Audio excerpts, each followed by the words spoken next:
Bonjour à tous, ravi de vous retrouver pour ce nouvel épisode. Aujourd'hui, on va traiter d'un sujet qui va nous prendre un petit peu de temps, une dizaine de minutes, je pense, ensemble. 10 principes à intégrer pour réussir votre VAE. Je voudrais vraiment vous donner l'état d'esprit et les étapes que vous devez comprendre, que vous devez intégrer et le travail que vous devez faire sur vous avant d'initier une démarche de VAE ou même pendant si vous êtes déjà dedans. Pour vous mettre en situation de réussite, vous allez comprendre ce que je veux dire à travers ces 10 principes.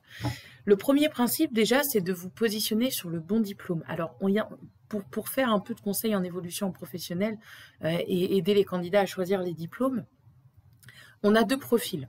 On a le candidat qui n'a pas connaissance de ses compétences, qui ne se rend pas compte de son positionnement, de tout ce qu'il fait au quotidien, et qui va aller se mettre sur un diplôme en deçà de ce qu'il est capable de décrocher. C'est-à-dire que, admettons, la personne devrait aller sur un niveau licence, elle va aller se mettre sur un BTS, par exemple. Ça, il convient de faire le chemin avec la personne pour effectuer et lui faire prendre conscience de tout ce qu'elle a fait pour qu'elle-même se rende compte que il serait bon qu'elle aille sur une licence. Et on a l'autre personne qui, elle, se surestime. Il n'y a jamais d'entre-deux, en règle générale, ou très rarement. C'est-à-dire que là, cette personne, elle va carrément aller sur un master, alors que, au final, elle est plutôt sur un BTS, voire une licence, si vraiment on analyse son parcours. Donc, le premier principe, déjà, c'est de vous positionner sur le bon diplôme.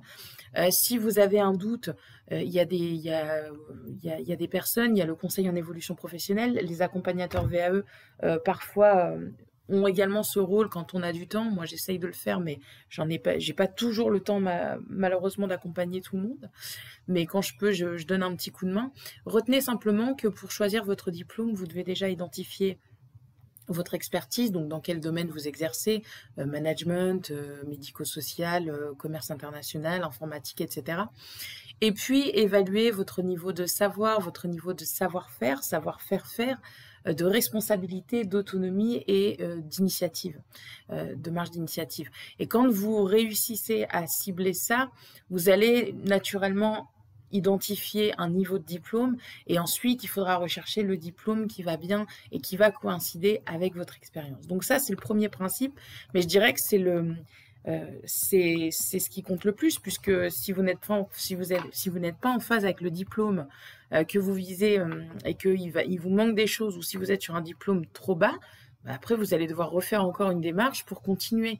Et il y a des candidats qui se positionnent sur des BTS alors qu'ils auraient pu aller directement sur des niveaux licence et qui se retrouvent à faire à la suite de la VAE BTS une VAE licence. Quelle perte de temps! Enfin, ça demande de l'effort, ça demande de l'énergie, du temps. Donc autant aller sur le diplôme qui vous va bien. Je ne vais pas m'éterniser là-dessus, mais vous l'aurez compris, se positionner sur le bon diplôme. Le deuxième principe, c'est que vous devez avoir un projet professionnel plus grand que la VAE. La VAE, à elle seule, elle ne se suffit pas, dans le sens où vous allez quand même être un peu chahuté durant cette période, cette longue période où vous allez être en démarche. Donc il faut avoir un objectif fort, plus grand que l'obtention d'un diplôme. Qu'est-ce que cette VAE va vous apporter? Et d'ailleurs, cet aspect motivationnel, ça sera un point qui sera naturellement creusé par votre jury et que vous allez pouvoir d'ailleurs développer dans votre introduction ou dans la partie motivationnelle. Donc, soyez au clair là-dessus parce que c'est aussi ça, ce pourquoi fort qui va vous maintenir, je dirais, motivé et engagé quand vous allez être un peu malmené durant la démarche. Ça arrivera, c'est normal, c'est une démarche qui est extrêmement exigeante, mais comme toute démarche exigeante, la récompense est grande, donc le chemin à parcourir est un petit peu long, il n'est pas forcément tout droit. On emprunte quelques sentiers qui sont un peu difficiles d'accès, mais bon, c'est une belle démarche et ça vaut largement le coup de la réaliser. Troisième principe, ce que vous devez comprendre, c'est que vous allez devoir démontrer. C'est pas parce que vous affichez 10 ans d'expérience, 5 ans, 15 ans, 20 ans d'expérience sur un CV que vous aurez naturellement et logiquement le diplôme. Vous allez devoir démontrer. Vous allez devoir effectuer un travail de démonstration de tout ce que vous faites au quotidien. Ça veut dire quoi? Cartographier votre expérience, retenir l'essentiel, ce qui va être le plus en lien avec le diplôme visé, le développer et effectuer ce travail de rédaction et de démonstration dans un écrit, dans un dossier de VAE, dans un livret 2. Au-delà de la démonstration, ça sera le quatrième principe, on va vous demander d'analyser, de prendre de la distance avec votre expérience, d'évaluer vos réussites, d'évaluer aussi, pourquoi pas, vos échecs, de prendre un peu de distance par rapport à votre fonction, par rapport à ces missions que vous exercez, ces activités, votre environnement professionnel, le monde dans lequel vous évoluez, où est l'environnement professionnel, votre structure, ça peut être votre service, les clients avec lesquels vous travaillez, l'environnement, l'évolution, comment il évolue, est-ce que il est en mutation, est-ce que vous conduisez du changement dans votre entreprise, etc.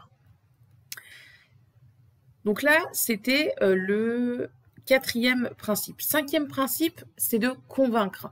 Vous devez garder à l'esprit, et ce tout au long de votre rédaction et lorsque vous rencontrerez votre jury, de convaincre. Vous devez convaincre. À l'origine, quand on prend votre dossier de VAE, vous êtes jugé recevable. Cette recevabilité, ce n'est qu'une recevabilité administrative. Il y a eu peut-être une étude de faisabilité, notamment pour les facultés, les licences et les masters, qui a été réalisée en plus, mais ça ne prévaut pas l'avis du jury, ce qui veut dire que vous devez convaincre à chaque phrase, à chaque paragraphe, à chaque page, à chaque mot, à chaque idée, à chaque référence que vous allez proposer, vous êtes là pour convaincre que vous êtes un expert, que vous disposez des compétences et que le diplôme que vous avez choisi, vous ne l'avez pas choisi par hasard parce que c'est précisément ce qui vous manque et c'est aussi les compétences que vous avez développées depuis toutes ces années, donc vous méritez, mais n'oubliez pas, vous devez convaincre, convaincre, convaincre. Et en plus de convaincre, ça sera là notre 6e principe, vous devez prouver. Combien il y a aujourd'hui de dossiers de VAE où il n'y a pas d'éléments de preuve dedans, il n'y a pas d'annexe. Mais ce n'est pas une option. Vous devez illustrer ce que vous nous racontez. Si vous avez mené telle ou telle action, quel est le document qui peut prouver ça? Vous avez conclu un partenariat? Où est le document qui me prouve que vous avez réalisé ce partenariat? Vous avez mené une réunion, vous avez organisé une réunion, il est où le compte-rendu? Vous me dites que vous avez négocié un contrat, il est où le contrat? Même si vous devez anonymer derrière, retirer des noms, etc.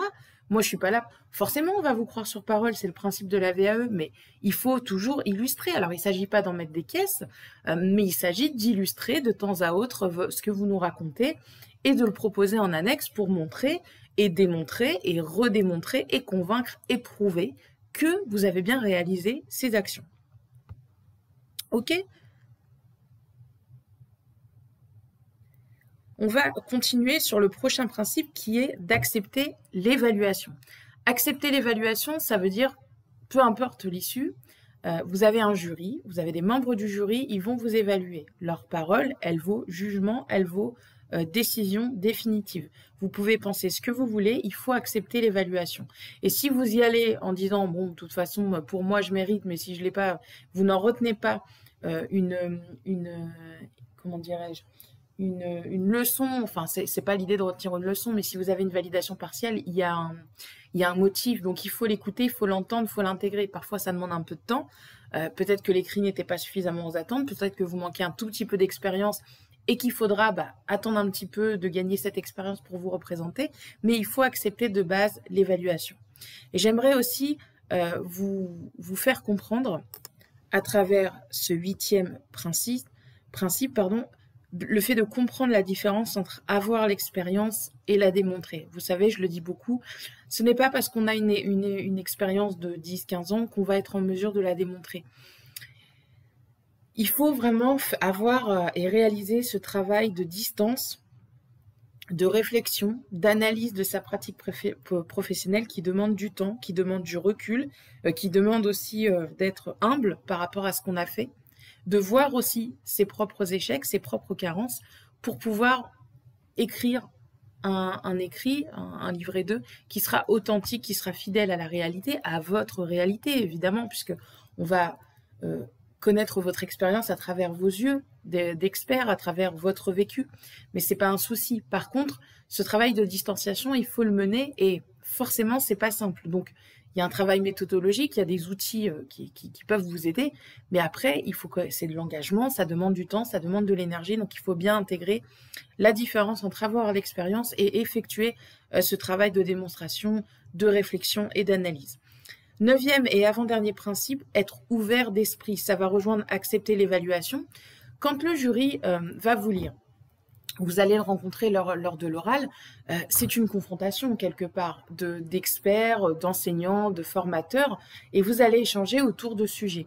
Vous pouvez tomber tout à fait sur une personne, un professionnel qui ne pense pas comme vous ou qui n'aurait pas fait comme vous ou qui n'utilise pas une même pratique que vous, et ça va amener au débat. L'idée, c'est pas de se disputer avec la personne, l'idée, c'est d'échanger et de proposer vos arguments et de défendre ce que vous avez réalisé. Après, chacun est libre d'avoir son avis et c'est pas là-dessus que vous serez jugé. Par contre, l'idée d'échanger, de proposer, d'argumenter, ça, vous allez montrer l'expert, le professionnel que vous êtes, et ça, c'est extrêmement intéressant. Ne perdez pas de vue l'idée de convaincre votre jury. Après, faut pas être jusque-boutiste. Si la personne ne pense pas comme vous avez énoncé vos arguments, vous avez échangé, et on passe à la prochaine question. Toujours en mode ouverture. Et dernier principe à retenir, c'est d'accepter évidemment la décision du jury. Je vois beaucoup de candidats qui... c'est malheureux, je trouve, quand je reçois des mails et que je vois des candidats qui sont dans une optique de faire comment on appelle ça, je sais pas le mot exact, mais une réclamation par rapport à la décision et à l'avis rendu du jury. Franchement, ça sert à rien. Vous vous battez contre du vent, hein. Faut être très clair. Donc, si vous avez une validation partielle, si vous avez une invalidation, regardez les commentaires du jury, questionnez, essayez de comprendre ce qui a péché. Il ne peut pas y avoir 5 membres ou 3 à 5 membres du jury qui sont contre vous et qui ne veulent absolument pas vous donner le diplôme. C'est qu'il y a eu quelque chose qui a manqué. Et donc, plutôt que de vous battre et de mettre votre énergie au mauvais endroit, intégrez la décision, comprenez, prenez le temps pour la digérer, et puis quand vous aurez regagné un petit peu d'énergie et que vous serez prêt à repartir, relancez-vous, entourez-vous, faites-vous accompagner, et vous verrez que cette énergie-là, elle est positive et elle vous amènera beaucoup plus loin que le fait de vouloir faire des réclamations ou contrer la décision ou demander à ce que votre diplôme soit révisé, en tout cas l'avis soit révisé. Ça, honnêtement, je vous le dis, hein, c'est peine perdue d'avance. Et pour les personnes qui manquent d'idées, vous avez toujours le petit e-book 101 compétences à développer dans votre livret 2 où vous retrouverez des conseils, des compétences, des références, des ressources, des outils pour vous aider à rédiger votre livret 2, et ce, quel que soit votre niveau de diplôme. Je vous ai tout dit, vous avez donc les 10 principes à intégrer pour réussir votre VAE, et quant à moi, je vous retrouve prochainement dans un nouvel épisode ou pour une prochaine vidéo. À très bientôt, au revoir.